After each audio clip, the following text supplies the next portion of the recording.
कंवारी ननद। अंजलि की उम्र लगभग 30 साल हो चुकी थी। वो एक स्कूल में टीचर की जॉब करती थी। अंजलि के घर में उसकी माँ के अलावा उसका छोटा भाई और भाभी भी रहा करते थे।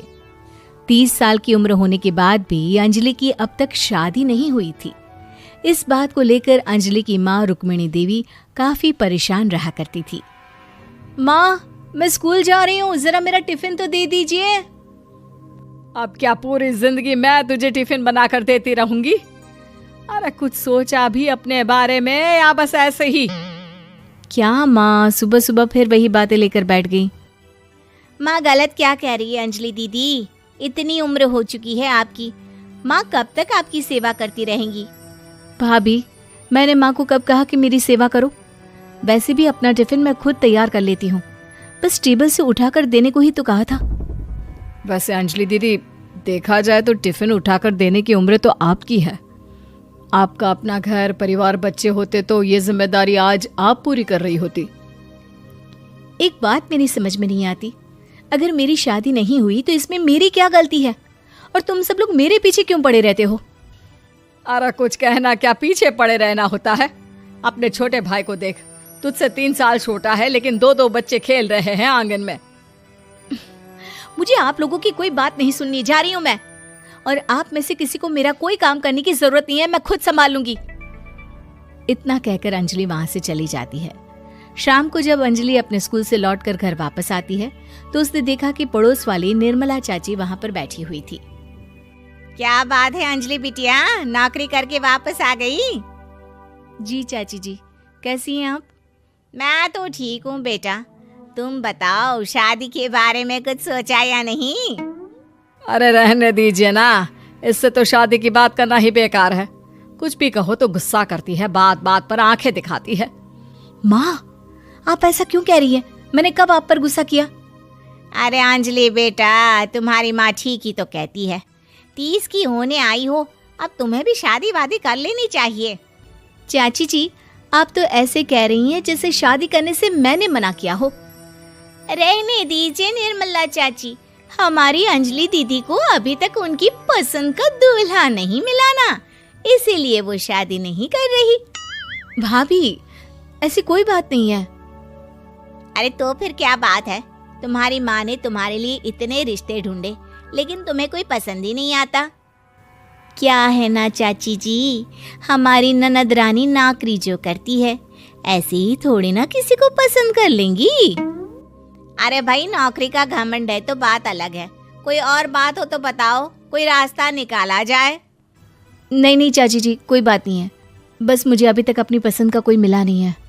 सुन लिया आपने, इस लड़की के तो पर निकल आए हैं और इतनी उम्र में अपनी पसंद का कोई मिलेगा भी नहीं इसे। माँ, आप मेरी शादी को लेकर हमेशा मुझे ताने क्यों मारती रहती हैं? अपनी माँ की बातें तो ताने लगती है। ताने हैं? बताओ, मैंने कुछ गलत कहा क्या?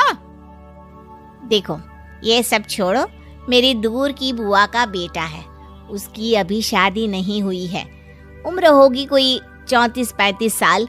आप कहें तो बात आगे बढ़ाऊं? अरे हाँ हाँ, क्यों नहीं, ये भी कोई पूछने की बात है। अरे जल्दी से लड़के को यहाँ बुला लो। माँ, आप मुझसे पूछे बिना मेरी शादी की बात करने जा रही हैं और मेरी उम्र 30 भी पूरी नहीं हुई है। निर्मला चाची कह रही है कि वो लड़का 35 साल का है। अंजलि दीदी, आपको क्या लगता है इस उम्र में कोई फिल्म का हीरो आएगा आपके लिए? देखिए, अब पसंद और नापसंद की बात तो रहने दीजिए, पसंद करने की उम्र तो आपकी निकल चुकी। अब तो जो भी मिले उसी से शादी कर लीजिए, इसी में भलाई है। तेरी भाभी बिल्कुल ठीक कह रही है। अब जैसा रिश्ता मिले उसके लिए हाँ कर देना, ताकि हम भी गंगा नहाए। ठीक है, चलिए मैं उस लड़के को कहती हूँ, वो कल ही अंजलि को देखने आ जाएगा। अगले दिन निर्मला चाची के दूर का रिश्तेदार अंजलि को देखने उसके घर आता है। उसका नाम था अजय। अंजलि जी, तो आप नौकरी करती हैं, वो भी स्कूल में? जी हाँ, मैं स्कूल में टीचर हूँ। हमारी बेटी बहुत होशियार है। अरे पढ़ने लिखने में इतनी होशियार है, इसीलिए तो इसकी नौकरी लगी है स्कूल में। हाँ हाँ ठीक है आंटी जी, जरा मुझे भी तो बात करने दीजिए आपकी बेटी से। जी पूछिए ना, क्या पूछना चाहते हैं? अंजलि मैडम, ये तो बताइए कि आपने अभी तक शादी क्यों नहीं की? बस ऐसे ही, कहीं कोई रिश्ता पसंद नहीं आया इसलिए। लेकिन क्या मैं आपसे पूछ सकती हूँ कि आपने शादी क्यों नहीं की? अंजलि, क्या कर रही हो तुम? लड़कियों को इस तरह की बातें नहीं शोभा देती। रहने दीजिए आंटी जी, आपकी बेटी काफी पढ़ी लिखी है, मैं उनके सवाल का जवाब दे ही देता हूँ।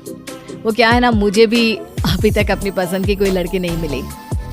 अच्छा, कोई बात नहीं। वैसे आपकी तनख्वाह कितनी है? कितना कमा लेती है महीने का? जी यही कोई 25,000 महीने। बस 25,000? इतने से क्या होता है? इतने से तो आजकल घर भी नहीं चलता। आपके कहने का क्या मतलब है? अरे मैं तो ये सोच कर आया था कि नौकरी वाली लड़की है, आराम से 40,000 कमाती होगी। माफ कीजिएगा, आपका और मेरा रिश्ता नहीं हो सकता। जी कोई बात नहीं, मुझे भी आपके साथ शादी करने में कोई इंटरेस्ट नहीं है। अंजलि, किस तरह की बात कर रही हो? घर आए रिश्ते को ठुकरा रही हो तुम। दीदी, अब इस उम्र में आपको इतनी अकड़ नहीं दिखानी चाहिए। अच्छा खासा रिश्ता हाथ से निकल गया, कहीं ऐसा ना हो कि जिंदगी भर कुंवारी ही रह जाओ आप। कुछ दिन और ऐसे ही निकल जाते हैं और अंजलि की शादी कभी नहीं होती। अंजलि के परिवार वाले बिंदास उसे ताने मारते रहते हैं, लेकिन अंजलि एक बड़ी नौकरी की तैयारी करती है और उसमें सिलेक्ट होने के बाद अंजलि को एक बहुत बड़ी नौकरी मिल जाती है। अब तो दीदी के नखरे और भी ज्यादा बढ़ जाएंगे भाई। अब तो इतनी बड़ी नौकरी जो लगी है, अब इनकी शादी होने से रही। माँ, मुझे नौकरी के लिए दूसरे शहर जाना पड़ेगा। आप जानती हैं ये बहुत बड़ी जॉब है और इसमें पैसे भी बहुत ज्यादा मिलेंगे। अच्छा, कितने पैसे मिलेंगे बेटा? माँ, मुझे हर महीने 90,000 सैलरी मिलेगी। क्या? अरे वाह वाह, ये तो बहुत अच्छी बात है। लेकिन फायदा क्या? कितने भी पैसे मिले, शादी तो हुई नहीं ना तुम्हारी। अंजलि नौकरी करने के लिए दूसरे शहर में चली जाती है और जब कुछ महीनों के बाद वो वापस घर आती है तो उसे अपने पति के साथ देखकर उसके घर वाले हैरान रह जाते हैं। अरे अंजलि, तूने शादी कर ली और हमें बताया तक नहीं। और दामाद जी करते क्या हैं? इतनी बड़ी कार है उनकी। माँ, मैं आपको सब कुछ बताना चाहती थी, लेकिन आप सबके ताने सुनकर बहुत दुखी हो गई थी और इसलिए मैंने अपनी पसंद से शादी कर ली। मेरे पति मेरे साथ ही ऑफिस में नौकरी करते हैं और बहुत बड़े अफसर हैं। और एक बात बताऊं माँ, आज मैं बहुत खुश हूँ।